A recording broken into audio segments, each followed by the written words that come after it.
This is the Talking Heads podcast, episode 9. Today I'm talking with Mark from the YouTube channel TotallyNotMark. Thanks for coming on the show, man. How you doing? Not too bad. Doing pretty good. Thanks for having me. You want to kind of explain what kind of content you make to someone who might not be familiar? Yeah, sure. Basically, it's sort of broadly speaking anime content, but more specifically Dragon Ball content. So I basically make content surrounding the narrative decisions that particular anime makes. So if you like a particular show, I can probably, break down for you how it is that show works and makes it so that you like it. How'd you get into Dragon Ball? What's the story? Everyone's got their Dragon Ball story of how they fell in love with it. Oh, Dragon Ball? So I'm from Ireland, and it was probably the late 90s. I was sitting in my house and my cousin came over and he, said, "What time is it?" I was like, "Why does that matter? There's a show on. You gotta see it." And I was like, "Okay, what show?" He's like, "It's Dragon something, but doesn't matter. You're gonna love it." Okay, I'll turn it on. And it just so happened to be around the time where I think it was Goku was fighting against Vegeta for the very first time in the Saiyan saga. And it was where, Vegeta was at the end of his rope, and it was a big struggle towards the end. And I had never seen anything like that before, especially on TV at that age that I was. I think I might have been, 8 or 7 years old. And there was just so much of it around in the 90s too. I was super into the cards, was a big influence on me. I know I've said this before, but that's like how I learned to draw, was by copying the Dragon Ball Z cards. We didn't really have any cards around in Ireland back then. We really just had the TV show that was on TV, and we just had video games then that came later on. Did you ever play the Budokai games? Oh, hell yeah. I was super into those as well. Yeah, the Budokai games, what was it? I think it was Budokai 1. Budokai 1 was like, when it was released in Ireland at least, it wasn't localized for English audiences. It was a Japanese, we heard, and so that was the very first time I actually heard the Japanese voice of Goku for the first, Oh, nice. That's awesome. So what kind of inspired you to start making anime-related content for YouTube? What was that kind of connect there? I used to make Halo content, Halo the game. Yeah. Back in like 2009, 2010, I used to make content specifically for the Halo franchise. I used to do like gameplay montages, speculation videos about new games that are coming up, that sort of thing. It was never a big following or a big audience. I think I might have peaked at maybe 1,000 subscribers. Then I sort of fell away from it for a very long time. I went to college, I was doing different things there, and while I was in college I was doing computer science. I think I stayed at it for about 2 or 3 years, and then I just had to say to myself, it's not for me. I really don't like this. I don't see myself doing this full time, and I don't see myself doing anything worthwhile at the end of this, because it just wasn't a field that I was interested in. And so I ended up being a college dropout. And when you're in that situation, you're like, oh god, what's next for me? And there's like a really bad feeling of uncertainty there. And amidst all the different jobs that I was doing, eventually my father, took pity on me, and he was like, "I'll see if I can get you a job at this factory that I work at." And I'm like, okay, that'll be awesome. And so through, I think maybe 5 or 6 months worth of interviews, I eventually get through, and I'm one of 4 people chosen for this job. And the job is fantastic. It was super coveted by many people. And like, I felt like when I was there, it just wasn't for me at all. Yeah. Now, the jobs more specifically was I would do night shifts and day shifts where I would help create, and this is again kind of like sort of a tangent, but say you're taking pills for whatever particular medication that you need to take them for, and I was the person that was helping make the raw ingredients for those medications. So I was a chemical manufacturing operator, is another word for it. And gotcha. It was 12-hour shifts, working through the night, through the day, not very much time off, and my skin was turning gray. I just wasn't. Whoa.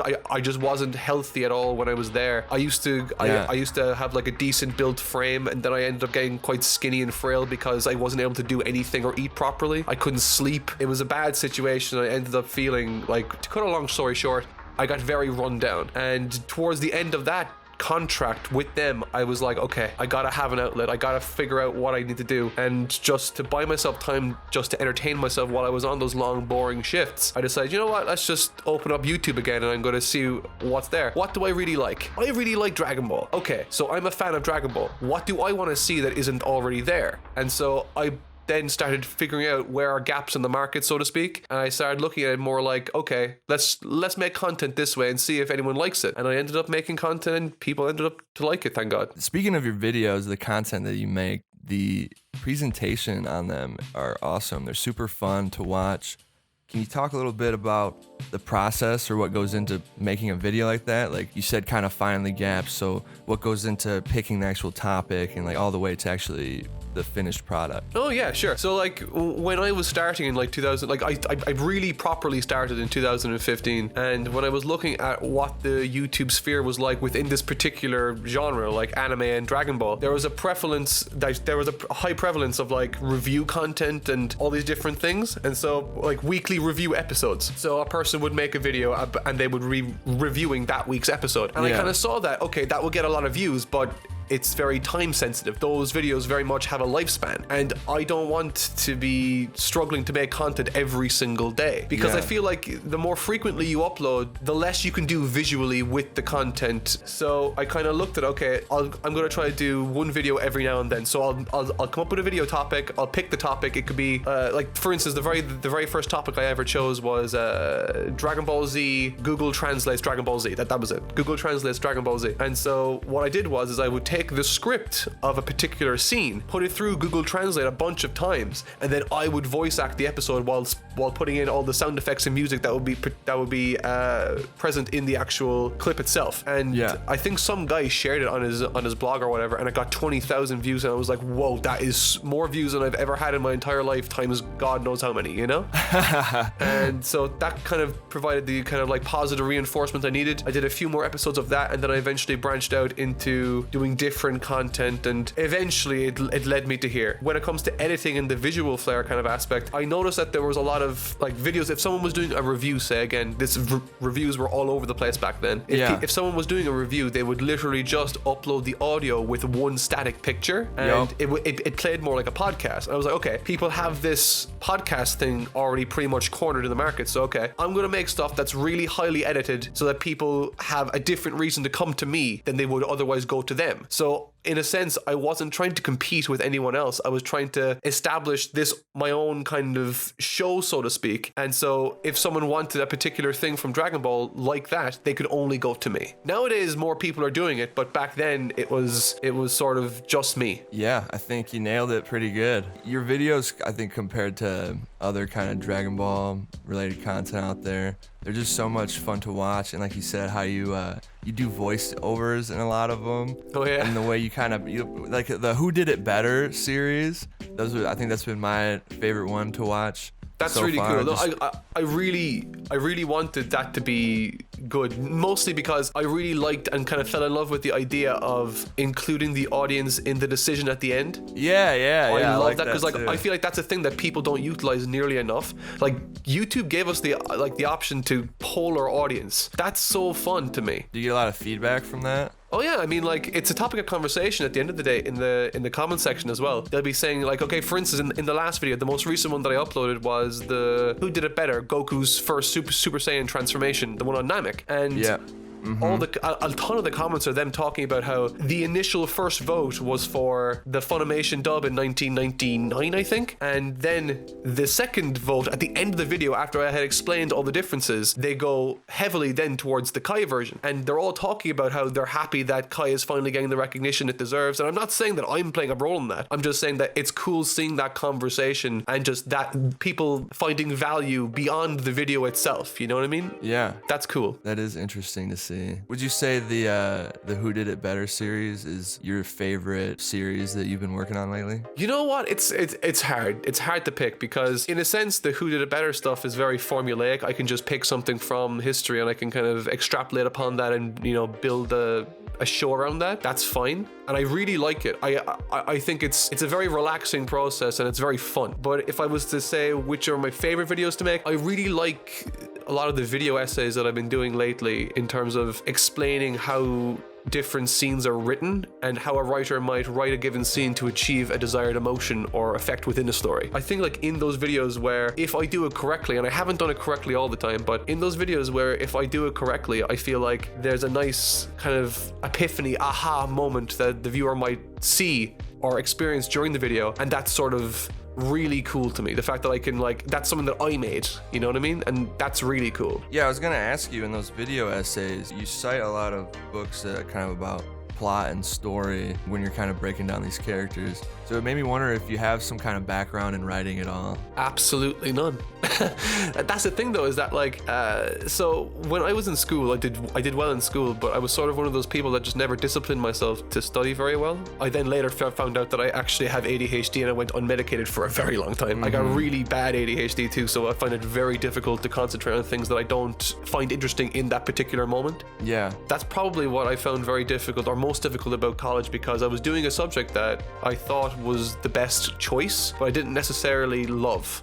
And that was the issue. And so I'm also the kind of person then that if I do like something, I'll obsess about it. For instance, like I love to draw. And so because I love to draw, I can spend 10 to 20 hours on a single drawing in one sitting because I'll just get that hyper focus. And the same holds true for storytelling. I'll be watching videos online constantly regarding video essays pertaining to storytelling. I'll read, like I have all the books next to me. I have Robert McKee's book called Story. I have K.M. Weiland's Changing Character Arcs. I have John York Into the Woods. I have John Truby, The Anatomy of Story. I have a ton of different how-to guides in storytelling, and each of them have different aspects and tackle the subject at different angles. I find the craft of storytelling so dense and so nuanced that it's just relentlessly interesting for me. That's something else that I thought was totally unique about your videos compared to all the other guys. You kind of use facts to back up kind of what you're talking about. Well, I tried to. So like, again, this is another way of me trying to difference myself from the pack. So a lot of people will cite anecdotal evidence where like, I feel like this is this because of this, or in my opinion, this is this. There's no way to get objective truths or answers from storytelling because it's very much a subjective medium. I am getting as close as I can while citing reputable sources in these videos just to prove that it isn't just my theory and that these are very much principles that are part of storytelling and that this is what the writer was going for.